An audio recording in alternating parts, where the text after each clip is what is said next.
Give you some ammunition the next time you're in a parking lot and you hear one of the typical things that we hear with Corvairs. And let me start because I mentioned my son here. Um, he was kind of the premise. When I was a child, I got into Corvairs at 10 years old. I had a 62 by the time I was 10. I drove it in high school when I was 16, and then I got the Corvair bug and had 3 by the time I graduated high school. My son's kind of got the bug too after we restored our 66 Corsa. Anyway, we were at a Christmas party. This was 5 years ago. And my son was running around. It was a fairly liberal bunch too, I'll just leave it at that. Um, and I heard my son talking back and forth to a guy, and he said, yeah, my dad's built a Corvair, and it's really cool, and we have a lot of fun with it. And I heard, oh my gosh, your dad's got a Corvair, and you ride in that Corvair? Don't you know that that car has killed more people than any car ever built? Which we all know that is incorrect, but this is some of the information that we deal with. I became infuriated obviously, and approached the gentleman and gave him the facts that I'd give everyone. I run into people at the gas station. For instance, I had a gentleman come up, and as I was fueling my car, he said, man, I had one of those in high school back in the 60s. He said, I had a turbo Corsa. And I was impressed that he knew that it was a Corsa. He didn't say it was a Spider as he was looking at mine. And he said, man, that car was so unsafe. And I said, really? He said, yeah. He said, every time I got over about 95 to 98 miles per hour, he said, the front end would start to come off. You know, and I'd have my friends, we'd go out for joyrides. As soon as I get up close to 100 miles an hour, you know, the front end would come off. It was horribly dangerous. So I explained to him that I drive back and forth to work every day on the interstate and go 80 miles an hour, and my car stays firmly planted. Never had a problem with the front end coming off the ground. And then I asked him, I said, so the car was unsafe, right? He said, yeah. I said, so you were traveling around with 3 of your buddies on Bio-Supply tires back in the 60s going close to 100 miles an hour, and you're saying the car was unsafe?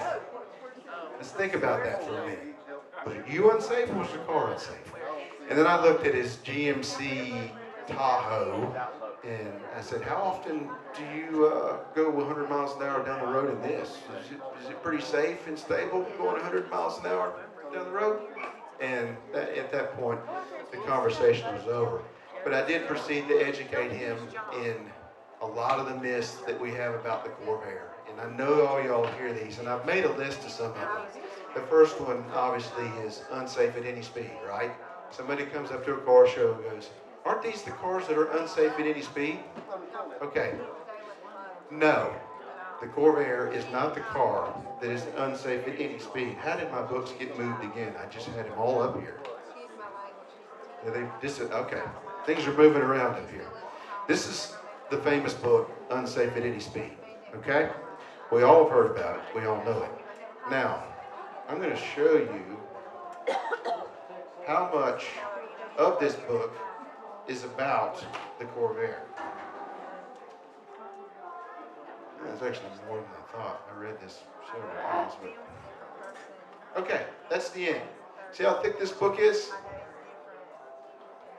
This is all that we have on the Corvair in this entire book. This book is a montage of unsafe automotive manufacturing. At least Ralph Nader's interpretation of unsafe automotive manufacturing. Cites many different automobiles. Cites Chrysler, cites Studebaker. Anybody remember Studebakers? Cites Plymouth, hydromatic transmissions. Actually talks about Cadillac and how dangerous tail fins can be to pedestrians. So just to give you an idea, Unsafe at Any Speed is not about the Corvair.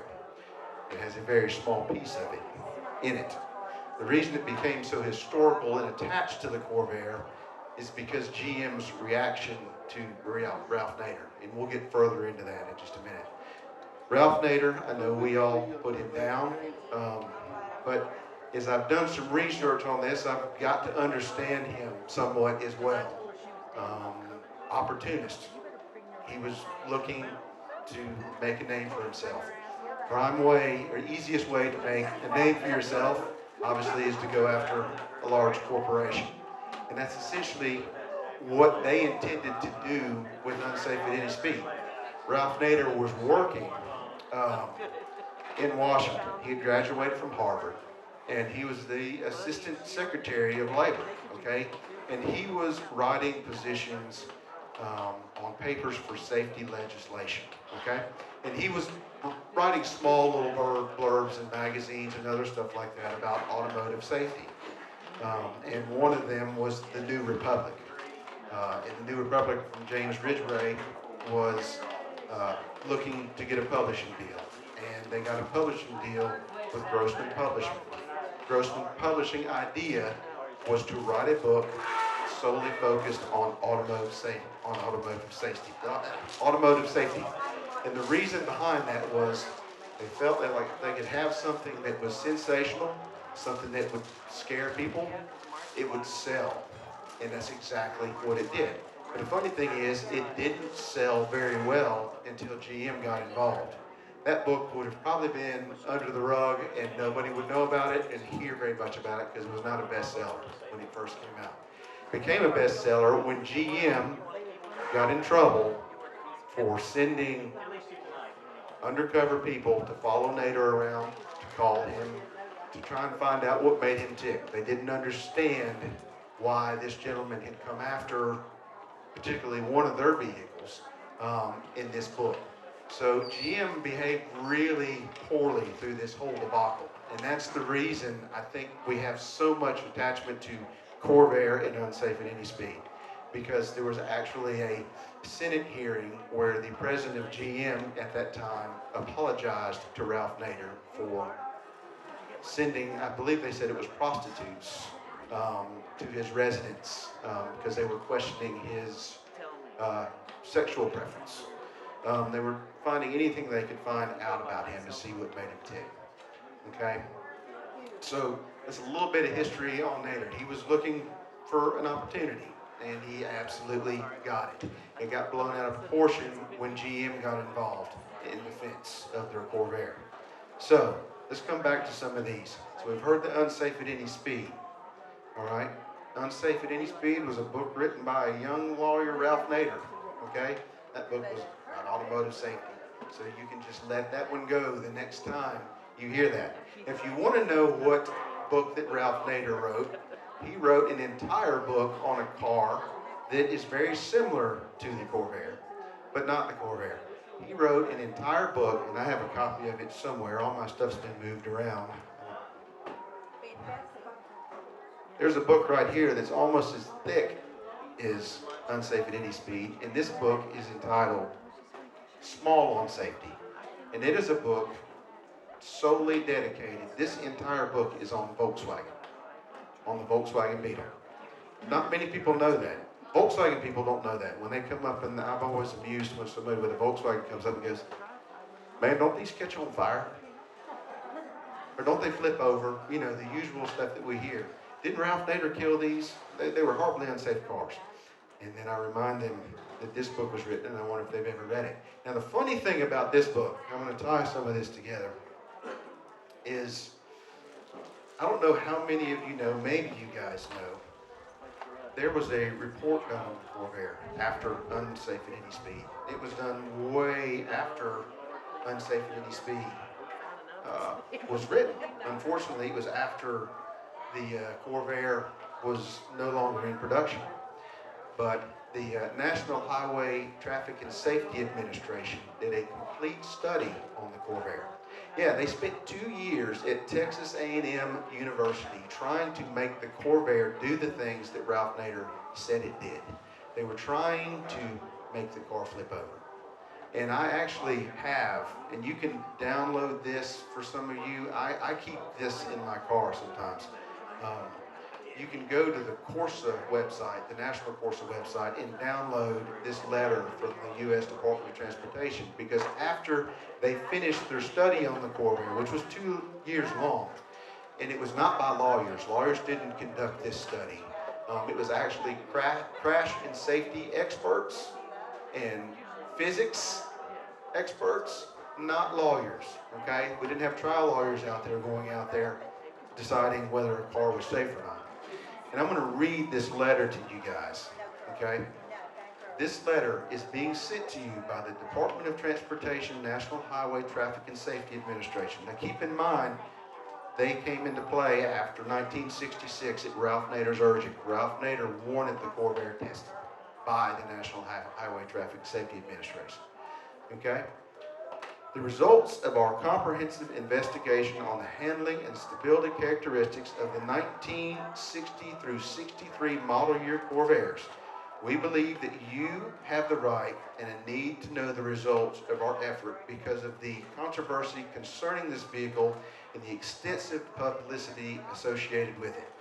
We have concluded that the handling and stability of the 1960 through 63 Corvair does not result in abnormal potential for loss of control or rollover, and that the handling and stability performance is at least as good as the performance of some other contemporary vehicles, both foreign and domestic. Now, that's the first paragraph. It's actually several pages long. I'll put you guys to sleep if I go through all of it. But that basically lets you know that after 2 years of extensive hard studying by crash safety experts, engineers, and physicists, they found out that it's pretty daggum hard to flip over a Corvair in normal circumstances. But they did find that the Renault Dauphine and also the VW Beetle, and it is written right here in this National Highway Traffic Safety Administration report, that they were prone to low-speed rollover crashes. So I wonder if Ralph Nader got wind of that, and that's when he decided to switch gears and leave GM alone and finally wrote a book about Volkswagen. Now, I'm a Volkswagen fan. I had several Volkswagens, but in comparison to a Corvair, which one would I let my son drive? He's going to drive a Corvair. The VW gas tank sits above the front axle. That's the car that you hear when people, oh, the gas comes through the dashboard if you're in a front end crash. That's the Volkswagen, not the Corvair. Because of the gas placement, or the gas tank placement. Corvair, of course, you know, sits down below and behind the front axle. A very good place. So, just so you know, and you can download this, I would get a copy for yourself to carry with you to know that your car, was not a court of law, it was not a Senate decision, it was not a Congress decision. They actually tried to make Corvairs roll over using the first generation Corvair and prove that they were unsafe. They were proven very safe, or safe, as safe as the vehicles of the current time. So keep that in mind when you talk to someone, when you're approached with that. We've all heard the four-cylinder Corvairs. We have all heard that Corvair or the GM and VW were somehow intermingled together in making the Corvair. Let me talk about the founder of the Corvair. We've gotten over some of the negative stuff. I want to talk about some of the positive stuff. The founder of the Corvair, of course, is who we know and love, Ed Cole, right? Well, Ed Cole and GM did not set out to build a Volkswagen. They did not set out to build something that was even resembled a Volkswagen. They were looking to build an economy car, we know that. But the reason it ended up the design that it was not because of the Volkswagen. Ed Cole was a huge fan of air-cooled engines. He designed a Cadillac tank engine in the 40s that was very successful and is also very similar to the engine we have today in our Corvairs. He loved airplanes. The Lycoming Continental engine was also one of his inspiration for air-cooled engines. And when he was working with Cadillac, building these tank engines, these air-cooled tank engines, a couple of the guys, Kai Hansen and Harry Bourse, were in his motel room and saw sketches, and this was in the late 40s, saw sketches of rear-engined cars all over his motel room. He was fixated on designing and building a rear-engine car at some point in his career. And that's where the premise of the Corvair came from. He recognized the superiority of rear-engine design, having the weight over the rear wheels for traction, And also, when it came time to build an economy car for GM, the rear end platform lended itself to a car that didn't require power steering, didn't require power brakes, didn't require air conditioning. Um, so that enabled them to keep the cost down for the design of the Corvair. And that's when Ed Cole really started pushing the rear engine design. It also eliminated the need for the drive shaft to come through the center of the car. They were looking at building large cabin space inside the Corvair. The flat floor platform was enabled you to have more room inside the car. So it wasn't at GM going, hey, we want to build a Volkswagen. It was, they were actually toying with building a front engine car when the Corvair was inception. It was going to be air-cooled front engine, so on and so forth. But when they were looking at cabin space, ergonomics, and everything else like that, plus the height they wanted the car to be, they decided to go with the rear engine format, plus the ease of being able to install and remove the engine to have it come out as one entire package for servicing reasons. So many different things come into factor with the design of the Corvair. It was not Porsche and it was not Volkswagen, although I do know that a 356 was used in some of the testing of the Corvair engines before the Corvair bodies were built. But it was not the American VW. I know of no Volkswagen around that was progressive enough in the 60s to have turbocharging and multiple carburetors and hydraulic valve lifters. I tell that to people all the time when they tell me I have a Volkswagen. So just stuff to think about when you're approached again. There's a funny story to that. It's funny how our car gets lumped into all the bad cars out there, the other cars that have had problems. Your Corvair seems to be the one that's directed at. Does anybody remember what car is known for exploding? The Pinto, right? Absolutely. And here's a funny story about the Pinto. Lee Iacocca, who designed the Mustang. And I got a funny story about Mustang. This is going to blow your mind. Lee Iacocca oversaw the design of the Mustang. Of course, all we know, he became president of Ford. We also know that he became later president of Chrysler.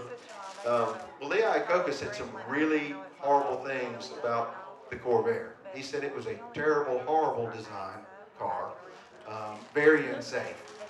But does anybody remember when Pintos were blowing up?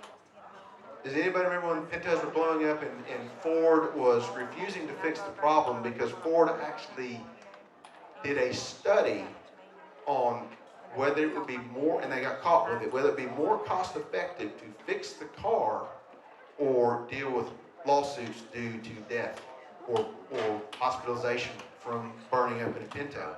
And they found out that it was going to be more cost effective to just go ahead and keep producing the car the way it was and deal with the lawsuits that came along with it rather than fix the car. But the president of Ford at that time, through the whole Pinto debacle, was Lee Iacocca. The guy who has said some real damning things about the Corvair. So, moving on past that, we know that Corvairs are not the car that explodes. We know it's the Pinto. And there's some of the history of that. Now, I'll add some positive to that in Lee Iacocca. I know a lot of people probably don't know this. My wife is a big Ford Mustang fan. We kind of have the thing back and forth at the house all the time about Corvairs versus Mustang and stuff like that. So at Christmas time, we buy books and other things like that. My wife, her father got her a really nice big book from Mustang. Now I'm switching gears. Just stay with me. I'm going back and forth between the negatives and positives along with the Corvair. The Mustang, and somebody might shoot me, and there may be a stray bullet coming here. The Mustang was actually born out of the Corvair. Now the Mustang in reality was born out of the Falcon getting some new fenders thrown on it and being sold as a sports car. And I've got this in quotations from Mustang, or from Ford and Lee Iacocca at the time, that they were watching the sales of the Corvair Monza with its bucket seats, and they had to build something comparative to compete in that sales market. And believe it or not, I'm going to hold you a picture up. You guys are not even going to recognize what this is. Kind of looks like a Monza GT or something like that. That is the first design ideas for the Ford Mustang. Yes, the engine is not in the front. Ford was seriously looking at Corvairs to come up with something to combat the Corvair in design. And I have, if you want to come look at some of these books later on, it talks a lot about the history of this car right here. But this is the Mustang 1. So the Ford Mustang, of course, Lee Iacocca decided there would be a much more economical way to make a sports car, which is you just make a car look like a sports car. You put different fenders on a Falcon. But the first Mustang was based off of loosely kind of a mid-engine, rear-engine sports car design. And another thing to mention, if you're ever in a parking lot, somebody's mentioning about your car, and they want to know which came first, you know, the chicken or the egg. The Corvair was way ahead a lot of designs. People seem to feel that the Corvair was way behind and not designed properly. It was actually a design that influenced a lot of different manufacturers. A lot of manufacturers won't mention that. Just like the DeLorean, John DeLorean wrote, on a clear day you can see GM. I think he was the one that wrote that. And he said some pretty bad things about the Corvair too, but then he went around in the 80s and built a rear engine car. So anyway, moving on. Back to the last little bit of the Corvair stuff that we hear. Corvair was a flop, like the Edsel. The Edsel definitely was a flop. The Corvair went on to, I think we sold almost 2 million. It's close to it. Many engineering firsts for any American manufacturer, like unibody construction, fully independent suspension, air-cooled design, turbocharging. I know the Oldsmobile Jetfire beat Corvair by like 2 weeks to the punch on having a turbo, but the Corvair was actually the first car to successfully produce and sell a turbo. The Jetfire had too many problems and it was pulled off the market pretty quickly. So that, along with independent suspension, make it a design first, and it's the kind of stuff that we still have today in current cars. So something to be proud of. You know, there was a lot that went into the Corvair. It was designed over a long period of time, and more money and development and research was spent on that car to see what we have today. Last but not least, you know, one of the things on the positive note is, and many people don't know this as well, when they think about Don Yenko, they think about the Camaros and the Chevelles and everything else like that. But the very first car that Don Yenko built for SCCA Racing, he'd been racing in Corvettes, but he was not doing so well. And when the Mustang came out, he needed something to compete in that arena. And he went to GM and built the Yenko Stinger, which is based off of the Corvair Corsa platform. And it's not that radical. He did not change the car. You see a lot of videos and you hear people talk about Yenko Stingers and they go, yeah, well, all the modified suspension and the changes and all these things. Well, he really didn't. All he did to the Yenko was cut a coil in half in the front and a coil in the rear. And then he did, of course, engine modifications, did some tuning to get more displacement out of the engine, and did some carburetor tuning to get it to perform a lot better, removed the back seat as an SCCA requirement, and basically went racing. And in his Yenko, if you get a Yenko Stinger manual, if you ever find one, it's exactly what it says. And it actually talks in there a little bit about Corvair handling. And he says this is exactly what GM built, and it handles wonderfully, and that's why we race it. So it went on to be a very successful race car, and 100 of them were built. And like I said, it's another thing that always gets missed, and you know, especially when you're talking to people about cars, they don't even know that there was such a thing as a Corvair Yenko Stinger, and it was a design first for Don Yenko. Anyway, just wanted to give you guys a little bit of information to carry with you anytime you're stuck in a parking lot or at a gas station. You got one of those idiots that come up and said, hey, doesn't your car flip over? Doesn't explode? Whatever. This is a lot of ammunition to have. And this is all based off on facts and not hearsay. Did a lot of research to find all this information. Does anybody have any questions on any of it? Has anybody got a story they want to tell? No? Yeah? Okay. What you got? I hit head on, left headlight to a 54 Ford. Uh-huh.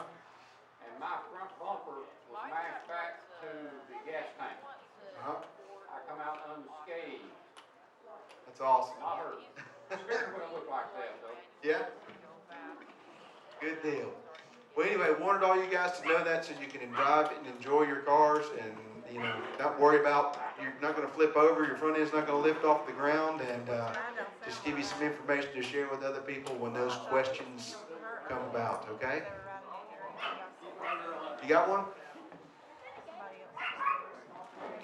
Thank you so much, guys. Have a good afternoon.